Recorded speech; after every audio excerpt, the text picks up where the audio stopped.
주님을 사랑하는 주의 백성들이 주님 앞에 예배하기 위해 주의 성산으로 올라왔습니다. 이제 생명의 말씀을 듣는 시간이 오니 선포되어지는 말씀 앞에 예수님이 걸으셨던 겸손의 삶을 우리 또한 걸어가기를 다짐하고 결단하는 복된 시간 되게 하여 주시옵소서. 예수님 이름으로 기도하옵나이다. 아멘. 할렐루야. 우리 옆에 분들과 한번 인사했으면 좋겠어요. 당신은 하나님의 은혜를 입은 사람입니다. 오늘은 고난주간이 시작되는 종려주일입니다. 이 종려주일이라고 하는 말은 예수님께서 십자가에 달려 죽으시기 위해서 예루살렘 성으로 입성하던 날 수많은 사람들이 종려나무 가지를 흔들고 나와서 환영한 것에서 그 유래를 찾아볼 수 있습니다. 예수님께서 예루살렘에 올라오셨을 때는 유대인들의 최대의 명절인 유월절이 바로 목전에 있었습니다. 그러다 보니 예루살렘에는 이 유월절을 지키기 위해서 유대 땅 내에서 그리고 외국에서 수많은 인파들이 몰려들었을 겁니다. 당시 기록을 놓고 보면 그 당시 예수님께서 십자가에 달리셨던 그날 약 250만 명의 인파가 그렇게 크지 않은 예루살렘 성에 모여 있었다라고 전하고 있기도 합니다. 그렇게 모인 사람들, 예루살렘으로 올라오는 예수님에게 한 가지 기대하는 게 있었어요. 그것이 뭐냐 하면 지금 자신들을 억압하고 지배하고 있는 이 로마로부터 이 민족을 해방시켜 주시고자 하는 그런 간절한 소망과 소원이 그들에게 있었던 거지요. 그런 기대를 안고 예수님의 그 오심을 환호했다는 거예요. 그런데 어떻습니까? 주님은 사람들이 원하고 소망했던 그 길을 걷지 않으셨습니다. 오히려 예수님께서 예수님께서 꿈꾸셨던 것은 유대인들이 그토록 소망했던 강하고 힘 있는 나라가 아니라 하나님이 역사하는 나라, 하나님이 통치하는 나라였다는 거예요. 하나님이 이루시기 원하셨던, 그리고 예수님께서 십자가에 달려 죽으시면서까지 완성하고 싶으셨던 그 하나님의 나라는 어떤 곳이었을까요? 하나님의 나라는 사람의 욕심과 권력에 의해 움직이는 그런 곳이 아닙니다. 하나님의 나라는 사람을 지배하고 착취하는 나라가 아니라 오직 하나님의 공의와 사랑으로 다스리는 그런 나라이지요. 그리고 하나님의 나라는 하나님의 사랑과 공의가 다스리는 나라이고 겸손과 평강이 넘쳐나는 나라였던 거지요. 오늘 말씀이 배경이 되고 있는 예루살렘, 평화의 성이라고 하는 이름을 가지고 있습니다. 많은 유대인들에게 이 예루살렘은 정치적, 종교적, 그리고 그들이 평생 그들의 역사를 통해서 그들의 삶의 중심에 자리 잡고 있었던 너무나도 중요한 그런 도시였던 거예요. 그런데 지금 예수님께서 올라가셨던 그 예루살렘에는 하나님이 없는 빈 껍데기와 같은 그런 곳이었습니다. 오늘 함께 예배드리는 우리도 마찬가지예요. 하나님께서는 오늘 이 자리에 있는 여러분 한 사람 한 사람을 향해서 하나님의 거룩한 백성이라고 불러주셨어요. 성도라고 하는 거룩한 이름을 우리에게 주셨다는 거예요. 그 말씀이 어디에 있습니까? 베드로전서 2장 9절 말씀에 이렇게 나오고 있습니다. 우리 같이 한번 베드로전서 2장 9절 말씀을 읽어보도록 하겠습니다. 그러나 너희는 택하신 족속이요 왕같은 백성이니 이는 너희를 어두운 데서 불러내어 그의 기이한 빛에 들어가게 하신 이의 아름다운 덕을 하게 하려 하심이라. 아멘. 하나님께서 우리를 거룩하게 구별하셨어요. 여러분, 거룩하다는 뜻이 무엇입니까? 이 세상과 구별된다는 거예요. 이 세상과 다르다는 거예요. 그렇다면 지금 오늘 이 자리에 있는 여러분들은 이 땅 가운데 거룩하게 구별된 삶을 살고 있으십니까? 사실 이 질문 앞에 당당하게 저는 이 세상과 구별된 삶을 살고 있습니다라고 이야기할 수 있는 사람이 여러분 몇 명이나 될까요? 아마 이 세상 사람들 중에서 나는 이 땅 가운데 거룩하게 구별된 삶을 살고 있다라고 그렇게 당당하게 이야기할 줄 아는 사람은 아마 단 한 사람도 없을 거예요. 왜냐하면 이것이 바로 우리의 연약함이라는 거예요. 우리는 모두 다 죄악 가운데 살아갑니다. 이 세상 속에서 빛과 소금의 삶을 살지 못한 채 그저 그렇게 살아가고 있다는 거예요. 그런데 중요한 것이 뭔 줄 아십니까? 그럼에도 불구하고 우리가 온전하지 못하게 구별된 삶을 살지 못함에도 불구하고 하나님께서는 저와 여러분을 하나님의 거룩한 백성으로 택하시고 기름 부으시고 붙들어 주신다는 사실이에요. 무엇보다도 우리가 거룩하게 구별된 성도의 삶을 살기 위해서 우리가 지금 당장 회복해야 되는 것이 무엇일까요? 하나님과 함께하는 삶을 살아야 한다는 거예요. 만약에 우리 안에 하나님이 없으면, 우리 안에 예수 그리스도가 없으면 지금 예수님께서 올라가시는 그 예루살렘이 이름만 거룩한 성이었던 것처럼 우리도 이름만 성도, 거룩한 백성으로밖에 남을 수 없다는 거예요. 사랑하는 성도 여러분, 우리가 오늘 종료주일을 시작으로 고난주간이 시작이 됩니다. 다시 한번 우리가 이 한 주간의 삶을 통해서 우리의 마음속에 하나님을 주인 삼고 이름만을 가진 성도가 아니라 이 세상에서 거룩하게 구별된 하나님이 찾으시는 거룩한 백성으로 살아가는 저와 여러분 모두 다 될 수 있기를 주의 이름으로 간절히 축원합니다. 우리 옆에 분들과 한번 인사하면 좋겠어요. 하나님이 당신 안에 계십니다. 예수님께서 그렇게 이름만 예루살렘인 그곳으로 올라가셨습니다. 그렇게 수많은 사람들이 환호하고 있습니다. 예수님의 오심을 기다렸던 듯이 폭발적인 그런 환호성들이 들리기 시작한다는 거예요. 그런데 그 장면에 어울리지 않는 한 모습이 보입니다. 바로 예수님이 타고 있으신 나귀 새끼이지요. 다 자란 성숙한 나귀가 아니라 나귀 새끼, 한 번도 사람을 태워보지 못한 초라한 나귀였어요. 아마 우리 예수님의 다리가 질질 끌려갈 만큼 이런 보기 싫은 볼품없는 그런 모습들이 연출되고 있었을 거예요. 그런데 오늘 말씀에 보면 그 어느 누구도 예수님께서 이 어린 나귀를 탄 것에 대해서 상관하고 있는 사람은 아무도 없다는 거예요. 예수님이 타고 있는 그 어린 나귀를 주목하는 사람은 단 한 사람도 없었던 거예요. 그저 예수님만을 바라보면서 그들의 겉옷을 벗어서 그 어린 나귀의 등에 안장으로 씌우고 수많은 사람들이 종려나무 가지를 흔들면서 호산나 찬송하리로다, 주의 이름으로 오시는 이여 이스라엘의 왕이여 하늘에는 평화요 가장 높은 곳에는 영광이다라고 목 놓아 외치고 있더라는 거예요. 어느 시대든 여러분 그렇지요. 새로운 지도자, 이 세상을 변화시킬 만한 강력한 지도자가 등장하면 그 지도자에 대한 어떤 기대와 부푼 꿈을 가지게 되는 것은 지극히 당연할 거예요.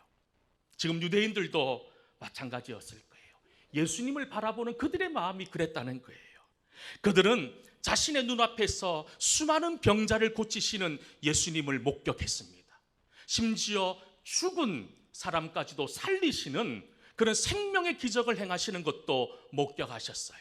수많은 사람들의 배고픔을 문제를 해결하셨고 귀신 들린 사람의 아픔을 해결하시는 그 모습들을 보면서 예수님에게 그들에게 소망이 생겼던 거예요. 야, 이 정도 되면 우리를 로마에서부터 해방시킬 수 있으실 것 같아.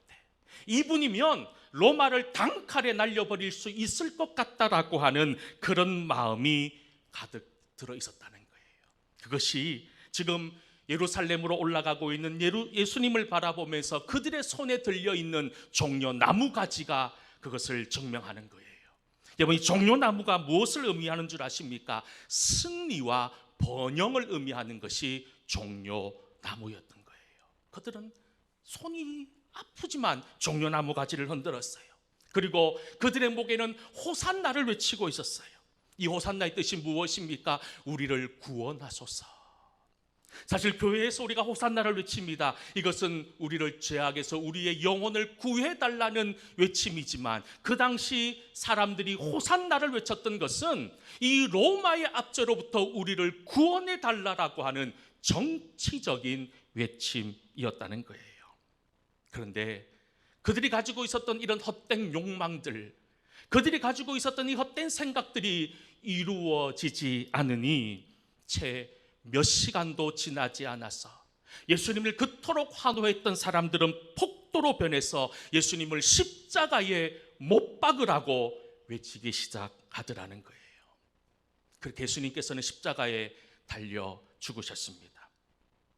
세상의 기준만을 놓고 본다면 예수님은 이룬 것이 없는 실패한 인생인 겁니다. 십자가에 달려 비참하게 죽은 실패한 인생이지요. 그런데 아무리 세상이 예수님을 실패한 인생이라고 손가락질한다 하더라도 성경은 예수님을 실패한 인생이라고 말하지 않습니다. 예수님을 향해 말씀을 성취한 순종의 사람이고 하나님의 아들이라고 말씀하고 있다는 거예요. 자, 그렇다면 왜 예수님께서 많은 사람들이 소망하는 왕들처럼 화려하게 장식된 백마를 타고 예루살렘 성으로 올라가지 않고 나귀 새끼를 타고 올라가셨을까요?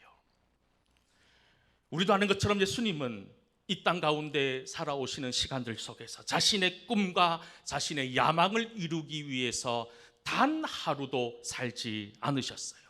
그것은 나귀를 타시는 예수님의 모습을 통해서 그대로 늘어난다는 거예요. 결국 예수님께서 이 나귀 타심을 통해서 보여주고자 했던 것이 뭐냐 하면 나는 하나님의 말씀에 순종하는 사람인 것을 보여주기 원했던 거지요. 예수님께서 이 땅에 오시기 500년 전에 스가랴 선지자가 예언했던 말씀이 있어요. 스가랴 9장 9절 말씀에 보면 이런 말씀이 선포되어지고 있습니다. 같이 한번 스가랴서 9장 9절 말씀을 읽어보도록 하겠습니다. 시온에 따라 크게 기뻐할지어다.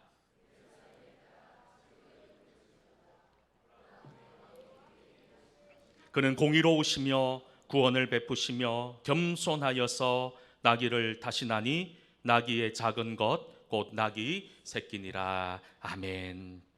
예수님께서 아마 나귀 새끼를 타고 싶은 마음이 없으셨을 거예요.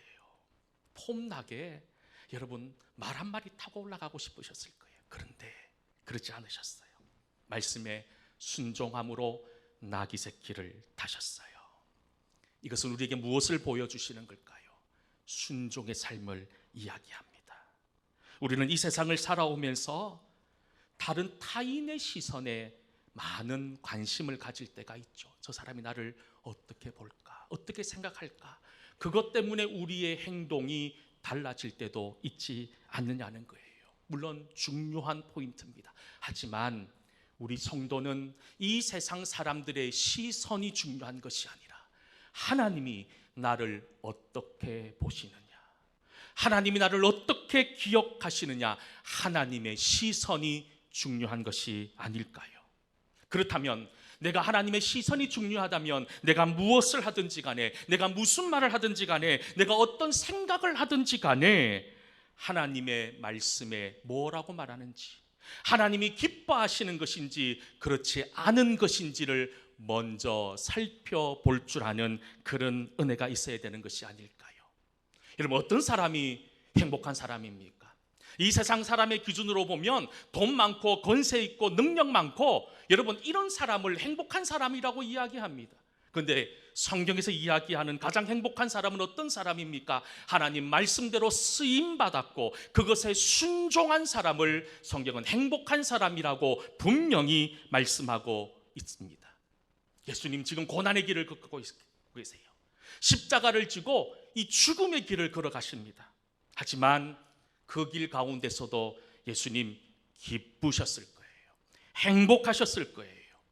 사람들의 환호 소리 때문에 기쁘고 행복한 것이 아니라 내 삶을 통해서 예수 그리스도 내 삶을 통해서 하나님의 말씀을 이루고 있다는 그것 때문에 예수님은 분명히 기쁘셨다는 거예요. 저는 오늘 이 고난주간을 시작하는 종려주일 앞에 서 있는 여러분 모두가 이번 한 주 다시 한 번 더 나는 하나님의 말씀에 순종하고 있는지를 돌아보고 순종함으로 진정한 행복과 기쁨을 누릴 줄 아는 그런 믿음의 사람들이 될 수 있기를 주의 이름으로 간절히 소망합니다. 여기서 또 우리 한 가지 주목해야 될 것이 있습니다. 그것이 뭐냐 하면 바로 그 나귀의 주인의 순종입니다. 나귀의 주인이 제자들을 향해 어찌해서 푸느냐라고 묻습니다. 어찌해서 이러느냐는 거예요. 그런데 제자들이 예수님께서 가르쳐 주신 대로 뭐라고 얘기합니까? 주께서 쓰시겠다라고 말씀합니다. 이 말을 들은 나귀 새끼의 주인의 반응이 좀 이상하지 않습니까? 자기 거잖아요. 자기 걸 누가 가져간다는 거예요. 정상적으로 값을 지르고 지불하고 가져가는 것도 아니라 여러분 어떻게 보면 거의 빼앗다시피 가져감에도 불구하고 이 나귀 새끼의 주인의 반응을 보면 이해가 되지 않습니다. 마치 주인이 아닌 것처럼 그 나귀를 내어놓고 있더라는 거예요. 그 이유가 무엇일까요? 그것은 제자와 그 나귀 새끼 주인 사이에 오가는 대화 속에서 힌트를 얻을 수 있어요. 우리가 주목해서 봐야 되는 단어가 주라는 단어입니다. 주께서 쓰시겠다 하는 주라는 말씀. 헬라어로 여러분 아도나이라는 말을 씁니다. 여러분 이 말의 의미가 무엇일까요? 하나님을 의미하죠. 주님을 의미합니다. 그런데 이 아도나이라고 하는 이 단어의 의미는 하나님의 주권, 하나님의 권한을 이야기합니다. 쉽게 말해서 이 나귀의 주인은 이 사람이 아니었다는 거예요. 그래서 이 사람은 하나님으로부터 양도되어서 그저 빌려서 쓰고 있었던 사람이에요. 주께서 쓰시겠다고 하는 그 말에 아무런 저항도 하지 않고 내놓았던 것은 원래의 주인으로 돌아가기 때문이었던 거예요. 우리가 이 세상을 살면서 많이 착각하는 것 중에 하나가 뭔 줄 아세요? 내가 가지고 있는 것, 내 이름으로 되어져 있는 것, 등기부 등본에 내 이름이 적혀 있으면 내 것이라고 생각합니다. 그리고 내 것을 가지기 위해서 우리가 얼마나 애쓰고 노력하냐는 거예요. 그런데 오늘 이 말씀을 놓고 보면 내 것은 내 것이 아니더라는 거예요. 로마서 11장 36절 말씀에 보면 이런 말씀이 있어요. 우리 같이 한번 로마서 11장 36절 말씀을 읽어보도록 하겠습니다. 이는 만물이 주에게서 나오고 그에게 영광이 세세에 있을지어다. 아멘. 만물이 누구에서부터 나왔다고 말씀합니다? 주께서부터. 여러분 만물이 주께로부터 나왔어요. 주님 거라는 거예요. 그렇기 때문에 내가 가진 것 내 것이 아닌 거예요. 이것은 내 것이라고 하는 소유의식을 버리는 것이 성도인 거예요. 그렇다면 우리가 어떤 마음을 가지고 있어야 될까요? 이것은 하나님이 나에게 맡기신 것이라고 하는 청지기 의식이 있어야 될 줄 믿습니다. 여러분들이 가지고 있는 시간, 여러분들이 가지고 있는 물질, 여러분들이 가지고 있는 건강과 지혜와 명예와 권세, 내 것이 아니라는 거예요. 내 것이 아니라는 거예요. 하나님 것이라는 거예요. 이것을 믿으십니까?